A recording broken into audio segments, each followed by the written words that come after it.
Bonjour et merci d'avoir posé toutes vos questions sur les épisodes 7 et 8 que vous avez pu voir hier soir. Bon, manifestement ça vous a plu, beaucoup de réactions très enthousiastes et c'est très agréable. Je dois avouer que ça ensoleille mon confinement. Donc je vais essayer de répondre à quelques-unes de vos questions, pas à toutes parce qu'il y en a beaucoup. Donc voilà, on va partir pour une petite séance d'éclairage. Bon, alors toutes les planques ne sont pas aménagées en studio. Il n'y en a qu'une, c'est ce qu'on a appelé le studio musique. C'est une des planques de la DGSE, enfin dans le film, enfin dans la série. Et on imagine que d'autres planques comme ça sont aménagées en d'autres genres qu'un studio musique. Alors en fait, l'idée c'est qu'on puisse justifier pour les voisins, pour les gens qui passent, comme ça on peut justifier des allées et venues sans que ça soulève trop de doutes, trop de soupçons, sans que ça attire l'attention. Donc un studio musique, on voit des gens qui arrivent avec des instruments de musique, qui viennent, voilà, ça tourne beaucoup là-dedans, donc c'est pas mal, personne ne se pose de questions quand on voit des gens différents rentrer là-dedans. On peut même arriver avec des camionnettes, d'ailleurs on l'a montré dans la saison 1 je crois. On peut arriver avec des camionnettes et faire monter des gens dedans ou se faire sortir et rentrer dans le studio musique. Donc en fait c'est un type de planque qui justifie les allées et venues, c'est pas mal. Je dois avouer que c'est pas une volonté. Par contre, il y a peut-être une logique là-dessous. D'abord, concis dans ses propos, je crois que c'est très important dans ce type de métier d'être très précis. Et ça, dans l'écriture des dialogues, on a vraiment fait attention à ça. Et même dans le jeu des acteurs, enfin dans la direction d'acteurs, c'était quelque chose qui était très important. C'est que vraiment, je disais souvent, il s'agit de bien comprendre ce que les gens se disent. Parce que il y a des vies sont en jeu en général. Des opérations entières peuvent s'écrouler parce que une instruction a été mal interprétée. Donc je pense que la concision, la rigueur du langage, la précision du langage est très importante et nous a beaucoup guidés dans l'écriture des dialogues et dans la direction d'acteurs. Ensuite, les propos paternalistes ou même les allégories, non, ça on n'a pas fait exprès, c'est l'action, c'est la dramaturgie qui peut-être a appelé ça. Joué respectivement par Anatoly Panchenko, Bakatin, et Alexei Gorbunov, Karlov. Alors bon, Karlov c'est un acteur connu, un excellent acteur avec qui j'avais déjà travaillé sur mon film Mobius et que j'avais découvert dans le film 12 de Mikhalkov, qui était tout de suite j'ai vu que c'était un acteur absolument extraordinaire. Et donc voilà, lui, il est connu. Alors Anatoly Panchenko, par exemple, par contre, est absolument inconnu. Et il y a une petite anecdote assez drôle, que je vais essayer de la résumer, parce qu'elle est assez longue. Il était en galère, il est d'origine, enfin il est ukrainien, il a travaillé sur des bateaux, sur des navires comme ça pour gagner sa vie. Et puis son rêve c'était d'être acteur et il avait gagné assez d'argent pour réaliser son rêve et aller à Los Angeles pour faire une école d'acteur. Là, il essayait de trouver quand même des petits boulots pour travailler et il a cherché à être assistant de directeur de casting. Donc il était dans le bureau d'un directeur de casting en train d'essayer d'avoir un boulot d'assistant quand le téléphone a sonné sur le bureau. Le directeur de casting a pris son téléphone et là c'était Gigi Akoka, ma directrice de casting, qui l'appelait, qu'elle le connaissait, pour lui dire: est-ce que tu connais pas des jeunes entre 25 et 30 ans qui parlent anglais et russe et qui soient bien. Et donc le type il a levé les yeux sur Anatoly qui était en face de lui et il a dit t'as entre 25 et 30 ans, tu parles anglais et tu parles russe, ben, tu vas faire une petite vidéo parce qu'il y a quelqu'un qui cherche quelqu'un comme toi. Voilà. Il a envoyé sa vidéo et tout de suite on a trouvé qu'il était formidable. Mais c'est un acteur absolument formidable. Je dirais un peu des deux. Il est schizophrène parce qu'il entend des voix. C'est assez, je crois, typique de la schizophrénie. Parano aussi, d'une certaine manière, mais en fait, les paranos, et ça, c'est un principe d'écriture qu'on a toujours suivi souvent sur le bureau des légendes, c'est que en fait, les paranos ont toujours raison. Ils ont toujours raison de penser qu'on leur en veut. En général, surtout parce que c'est eux qui se débrouillent pour qu'on leur en veuille, donc ils le savent. C'est pas qu'ils pensent que les gens leur en veulent, c'est qu'en fait, ils savent qu'on leur en veut. Donc les paranos, en tous les cas, sont très utiles dans le domaine de la sécurité intérieure de la DGSE ou d'autres entités d'ailleurs. J'ai envie de dire au contraire. Le recrutement de Karloff se fait sur la base qu'il a fait des erreurs. Il a introduit 2 agents doubles au sein du FSB, Malotru et César. Donc c'est un vrai talent d'Achille, c'est vraiment ce qu'on peut lui reprocher.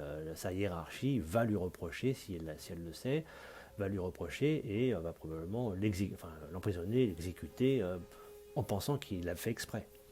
Donc au moment où on va lui présenter ces raisons-là pour le recruter, au moment où on va lui dire ben voilà, on veut passer un deal avec toi, soit tu travailles pour nous, soit on révèle à ta hiérarchie ces 2 erreurs dans ta carrière.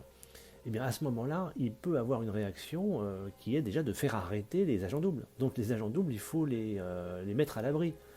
Malotru est à l'abri c'est lui qui va le recruter, et donc il est protégé par toute une équipe et sûrement par toute une organisation.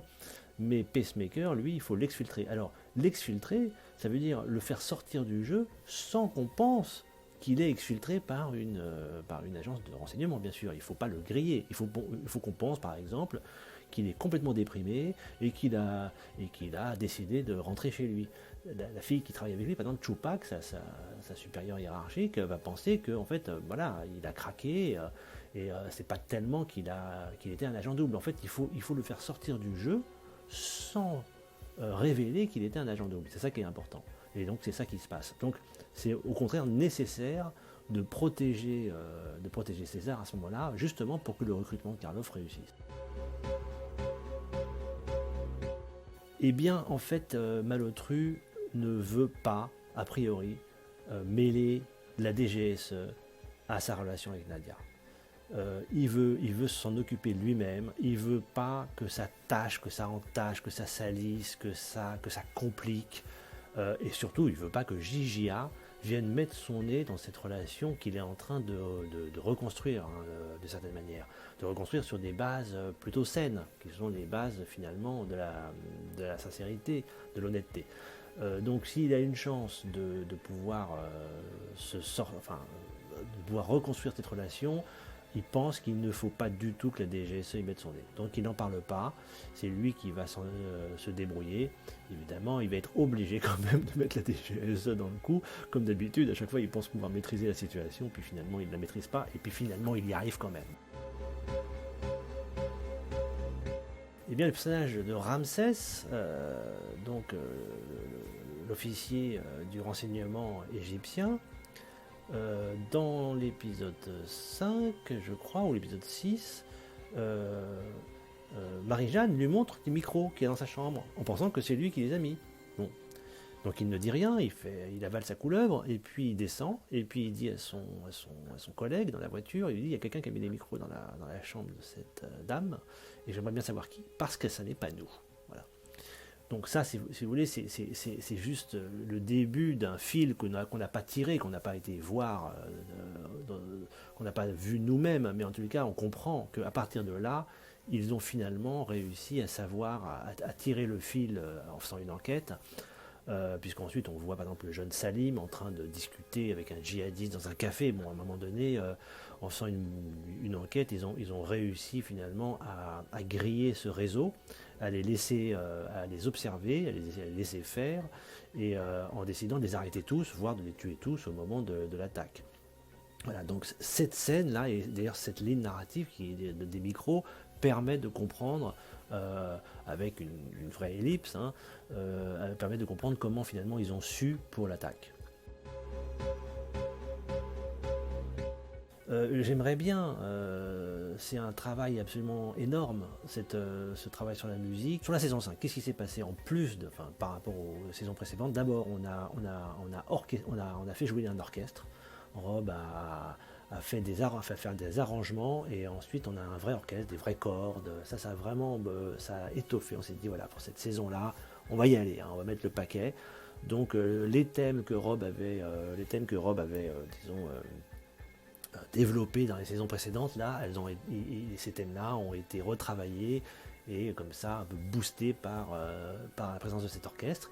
Et puis comme vous avez pu voir, il y a eu un travail très précis sur les épisodes 7 et 8, et 6, 7 et 8, mais surtout sur l'épisode 8, où là moi j'ai voulu, en fait, on avait été très impressionnés par la musique sur le film El Reino, un film espagnol formidable, et, donc j'avais été impressionné par l'usage de cette musique-là, et j'ai dit tiens on va essayer de faire la même chose sur l'épisode 8, parce que je savais qu'il allait y avoir toute une partie comme ça où on allait suivre vraiment très proche d'elle, on allait suivre Nadia, avec toujours ce danger que Nadia se fasse arrêter à cause de cette histoire de recrutement, et que ça fout tout en l'air. Voilà, ça je savais assez tôt que l'épisode 8 allait tourner autour de ça.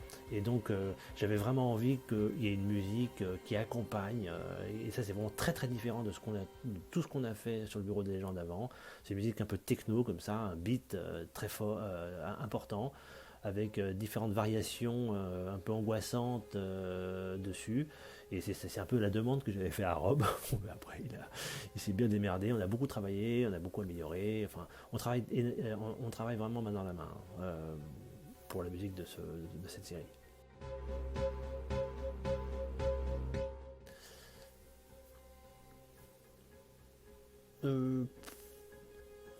Pas sûr. Alors, je savais que la saison 5 serait ma dernière. J'ai décidé même de plonger dans l'écriture et dans la fabrication de cette saison 5, finalement presque à condition que ce soit ma dernière, car c'était quand même assez difficile après saison 4. Faut trouver l'inspiration, hein, faut savoir ce qu'on fait, puis il faut garder l'enthousiasme. Donc je me suis dit ok, on va essayer d'avoir l'inspiration, on va essayer d'avoir de l'enthousiasme, mais voilà, encore une saison quoi. Après ça risque de redescendre obligatoirement après 6 ans de travail là-dessus. Donc je savais que c'était ma dernière saison. Est-ce que j'ai conçu les épisodes en fonction de ça? Non, j'ai conçu les épisodes en fonction d'une dramaturgie. D'ailleurs, je ne suis pas le seul. Nous avons conçu les épisodes en fonction d'une dramaturgie qui héritait de tout ce qu'on avait fait les saisons précédentes. Et justement, je n'ai pas voulu trop être sentimental et mettre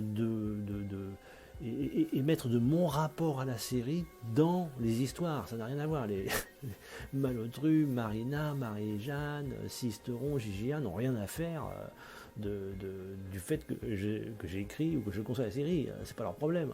Et je voulais pas que ce soit leur problème. Donc je voulais pas trop finalement mettre de moi-même ou mettre de mon rapport à la série dans l'histoire et dans l'écriture. Voilà. Et d'ailleurs c'est bien pour ça que c'est pas moi qui vais terminer cette série, c'est pas moi qui vais terminer cette saison, mais c'est Jacques Audiard, le grand Jacques Audiard qui va finalement clore cette saison. Le meilleur souvenir que je garde de cette série sur une aventure extrêmement dense qui a duré 6 ans finalement, puisqu'on a commencé à écrire en début juin 2013. Bon, 7 ans si on vient jusqu'ici. Donc c'est très difficile quand même d'avoir un meilleur souvenir. En général, les souvenirs qu'on a, c'est ceux d'hier ou avant-hier. C'est ce truc dont on se souvient. Donc je dois vous dire que hier soir, au moment de la diffusion des 2 épisodes 7 et 8, qui sont finalement mes 2 derniers, en tant que showrunner, en tant que réalisateur aussi, j'ai senti vraiment une vibration. C'est pas facile, hein, parce qu'en fait quand on fait un film, on fait des projections. Donc si on fait un film un peu drôle, on entend les gens rire.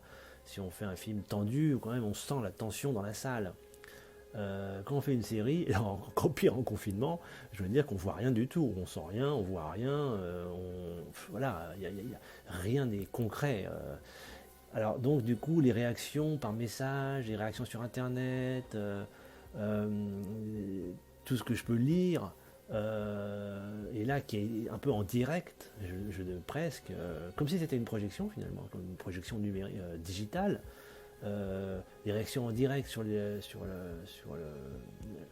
diffusion des 2 épisodes d'hier a été un moment fort, un moment très fort, parce que voilà, j'ai été, disons, ils ont fonctionné comme on voulait qu'ils fonctionnent. Et ça, c'est une vraie récompense, voilà, quand ça marche, quand ça fonctionne, quand les gens reçoivent à peu près ce qu'on a voulu mettre dans les épisodes, ça fonctionne. Donc ça, c'est le souvenir le plus immédiat. Et bon, bah, sinon, le reste, j'ai à peu près tout oublié, quoi.